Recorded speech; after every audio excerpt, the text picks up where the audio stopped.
Kak. Gak bisa. Aku bisa mohon sama siapapun, tapi gak bisa mohon ke Arlo. Tanpa dana dari keluarga Elno pun, aku tetap bisa bangkitin grup Gata. Buat jadi setara dengan keluarga Elno. Arlo, cuma orang kecil yang bangga sesaat. Orang sepertinya gak akan ada prestasi apapun.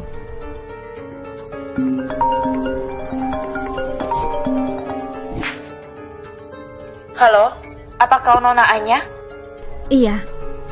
Besok pagi silakan datang ke divisi urusan keluarga Elno buat tanda tangan kontrak. Kontrak? Kontrak apa? Kontrak investasi keluarga Gata. Setelah Nonaku pertimbangkan lagi, dia mau kasih satu kesempatan ke keluarga Gata. Tanda tangan besok tetap dilanjutin. Apa?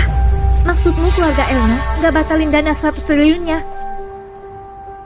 Nak, apa tadi keluarga Elno yang telepon? Iya. Mereka bilang dana 100 triliunnya tetap dikasih. Putriku emang hebat. Terus kenapa kalau Arlo dapat dukungan dari keluarga Elno? Keluarga Gata tetap saja dapat dana 100 triliun dari keluarga Elno. Iya, Kak.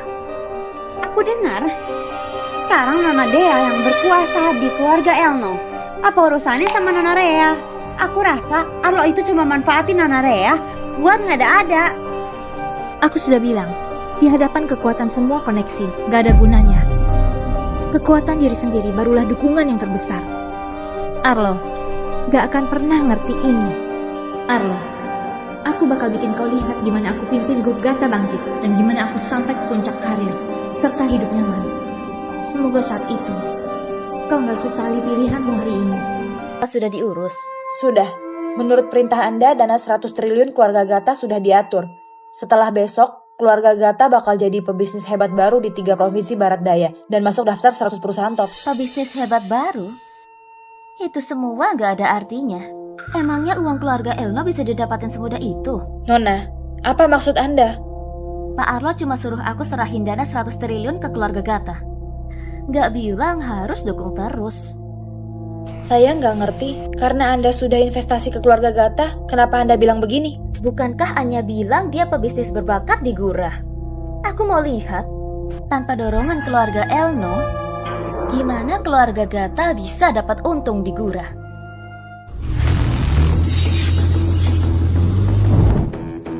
Anda punya banyak mobil mewah dan ada mobil khusus dari pemimpin negara. Siapa yang menyangka Master Digo malah suka mobil ini? Tuan, ini ginseng salju ribuan tahun yang saya siapin buat Anda. Ginseng ini sangat berharga, bisa bangkitin orang mati. Ini pasti cocok banget dijadiin hadiah buat Pak Kenan. Terima kasih, pergilah dulu. Baik.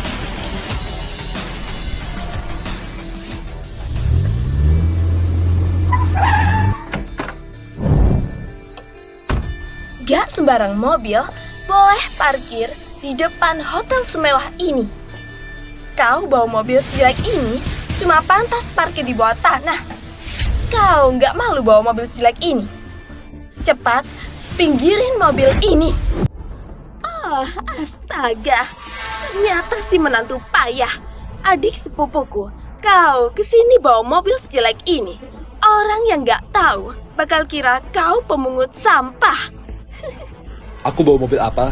Apa urusannya denganmu? Tentu ada urusannya. Hari ini pesta tahunan keluarga Gata. Semua yang datang adalah orang penting. Kau bawa mobil jelek ke acara tahunan. Mau bikin keluarga Gata malu. Oh ya? Terus kau bawa mobil apa? Lihat gak? Ini BMT. Model terbaru yang di custom. Harga mobil ini 3,6 miliar. Takutnya kau gak akan sanggup naik mobil begini. Cuma alat transportasi. Buat apa dipamerin? Ini namanya orang maupun barang berkumpul sama yang setara. Mobil bukan cuma alat transportasi, juga simbol status seseorang. Orang sepertimu yang miskin dan numpang sama cewek cuma pantas bawa mobil yang jelek gini. Bagus. Mobil emang simbol status. Tapi aku nggak butuh. Karena dimanapun aku berdiri, di sanalah status. Siapa kau? Halo, lihat nggak? Ini Marco, putra sulung keluarga Alma, satu dari 4 keluarga besar Gura, calon pewaris grup Liba. Keluarga Alma adalah pebisnis top di 3 provinsi barat daya. Mana bisa dibandingin sama orang kecil sepertimu? Keluarga Alma. Sepertinya pelajaran yang kemarin ku kasih belum cukup. Apa maksudmu? Apa maksudku? Aku mau kasih tahu kau, kalaupun ayahmu ada di sini, dia nggak akan berani ngomong gitu ke aku. Apa? Halo, kau sudah bosan hidup? Beraninya kau singgung Pak Marco? Apa kau cari mati? Cepat berlutut dan minta maaf ke Pak Marco. Mau aku berlutut dan minta maaf, takutnya keluarga Alma nggak sanggup terima.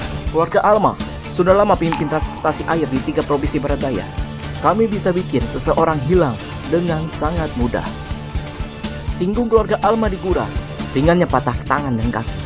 Parahnya, ditenggelami ke sungai. Tenggelami aku ke sungai. Kau nggak takut ayahmu patahin kakimu? Aku sudah berkuasa di Gura 20 tahun lebih. Gak pernah ada yang berani ngomong gitu ke aku. Mau ayahku patahin kakiku? Kecuali kau orang penting yang pimpin 3 provinsi. Kalau enggak, gimana bisa patahin kakiku? Gimana kalau aku bilang akulah orang itu? Pak Marco, jangan tertipu olehnya. Dia cuma pecundang yang nggak bisa hidup tanpa bantuan cewek. Mana mungkin dia orang hebat itu? Halo? Aku nggak tahu gimana kamu bisa berani ngomong gitu.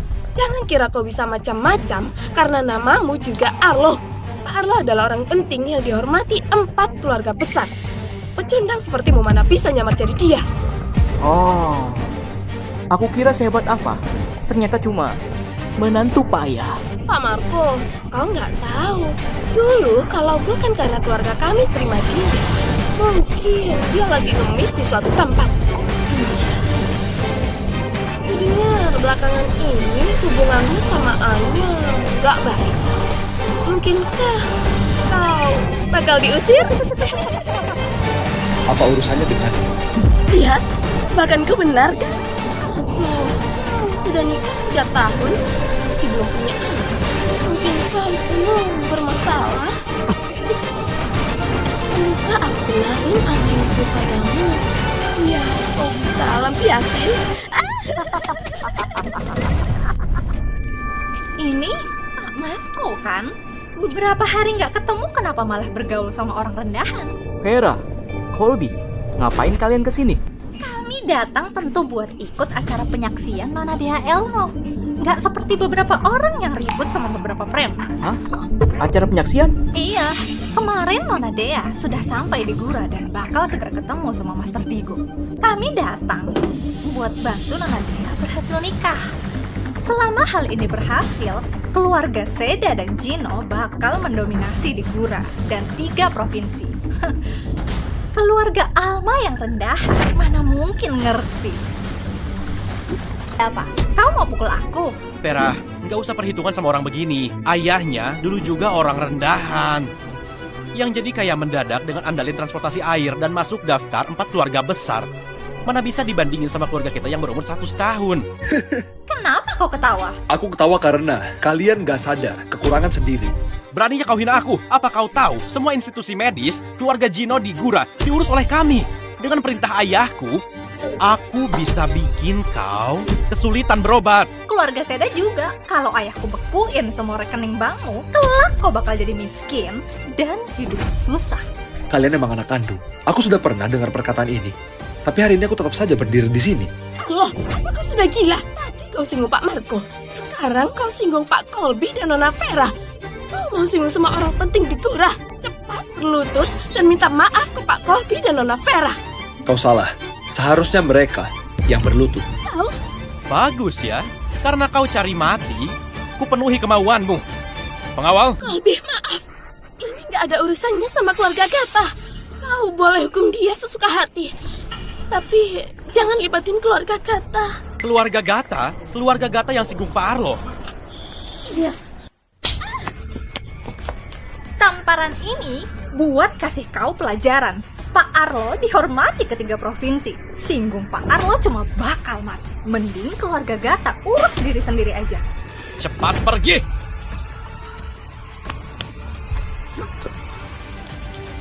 Kau lihat nggak? Kerabatmu pun pergi. Kau masih sombong di sini. Kau nggak takut berakhir tragis? Aku kasih kau kesempatan lagi. Telepon ayahmu dan suruh dia datang dalam 10 menit. Kalau nggak, keluarga Gino nggak perlu ada lagi.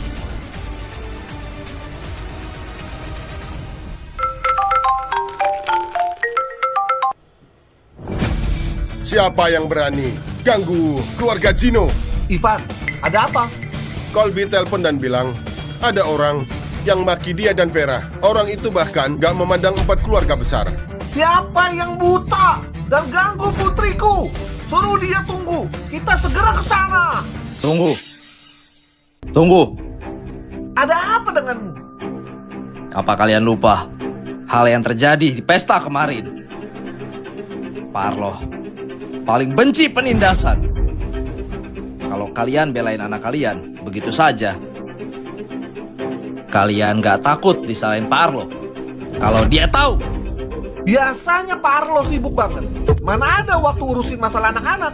Kalau aku gak salah ingat, Pak Kinan mau adain acara tahunan di Hotel Tisa. Dan Parlo juga bakal datang. Kalau... Gak mungkin.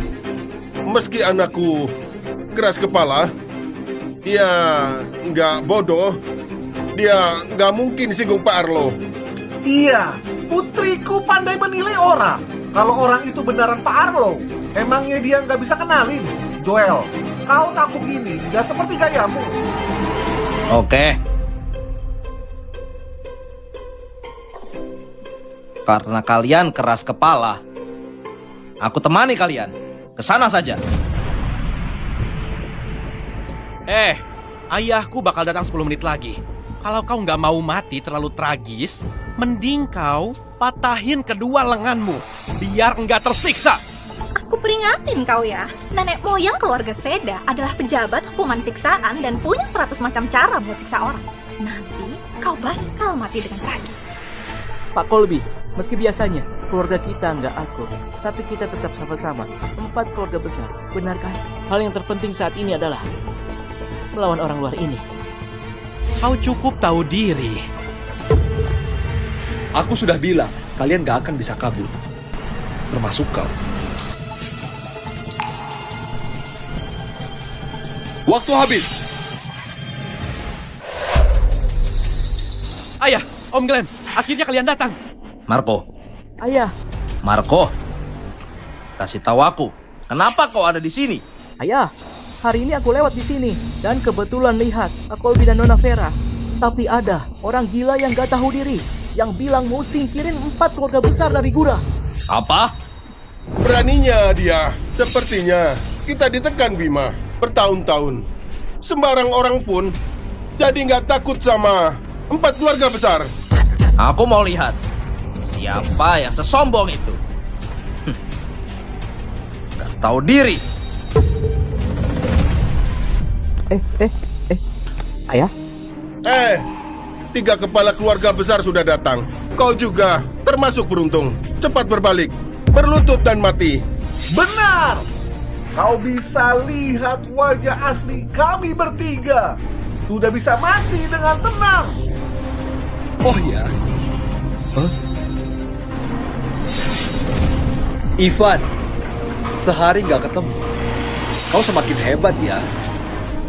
Pak Arlo? Pengajar, gayamu sok begitu dan sebut nama ayahku begitu saja. Kukuliti kau. Ya.